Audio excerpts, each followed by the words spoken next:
এই ডিমের কোন দিক দিয়ে বের হবে তোমরা বলতে হবে। ইমামে আজম যখন এই কথা নাস্তিকদেরকে বললেন, নাস্তিকেরা বলে এটা কেমনে সম্ভব, এই ডিম থেকে যে বাচ্চা বের হবে আমরা বলতে পারবো না, এই ডিম থেকে বাচ্চা এদিক থেকেও বাড়াইতে পারে এদিক থেকেও বাড়াইতে পারে, অর্থাৎ যেদিকে ইচ্ছা সেই দিকে বাড়াইতে পারে।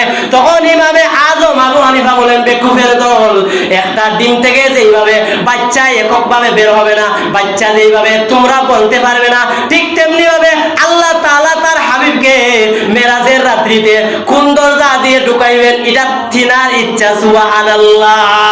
বলে একটা ডিমের ভিতর থেকে যে বাচ্চারা বের হবে, এই বাচ্চারা তোমরা বলতে পারো না কোন দিকে বের হবে, ঠিক তেমনি হবে আল্লাহ রাব্বুল আলামিন তার বন্ধুকে কিভাবে কোন দরজা দিয়ে কিভাবে ঢুকাইবেন এগুলা আমরা চিন্তার বিষয় না।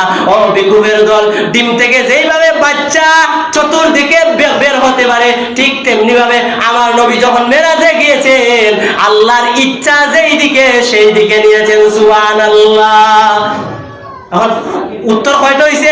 তিনটা, বাকি রইছে একটা। ইমামে আজম আবু হানিফা বললেন, তৃতীয় প্রশ্নের উত্তর কি? বলে তৃতীয় প্রশ্নটা বলো।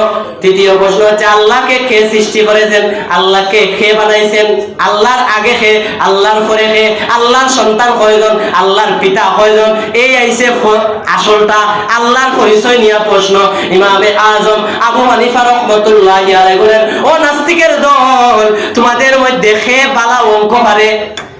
এইটার উত্তর হবে অঙ্কর হিসাবে। সুবহানাল্লাহ। বলে এটার উত্তর হবে অঙ্কর হিসাবে। একজন বলল যে আমি অঙ্ক পারি।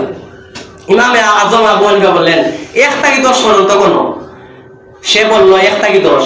10 যখন আসলো তিনি বললেন থামো, এখন তুমি 10টা কি 10 নয় এইভাবে